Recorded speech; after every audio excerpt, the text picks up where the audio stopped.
நமது நாட்டின் எல்லைகளில் போர் மேகங்கள் சூழ்ந்துள்ளது. பஹல்காம் சம்பவத்திலும் பாகிஸ்தான் இராணுவத்தின் குண்டுவீச்சிலும் நமது சகோதர சகோதரிகள் பலியாகியுள்ளார்கள்.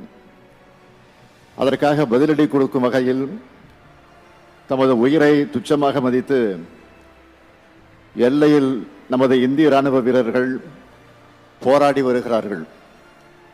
இறந்த அப்பாவி மக்களுக்கு அஞ்சலி செலுத்தும் விதமாகவும் நமது இராணுவ வீரர்களுக்கு மரியாதை செலுத்தும் விதமாகவும் இங்கு கூடியுள்ள அனைவரும் அமைதியாக ஒரு நிமிடம் எழுந்து நின்று நமது வீர வணக்கம் செலுத்திட வேண்டும் என்ற நான் உங்களை கேட்டுக்கொள்கிறேன்.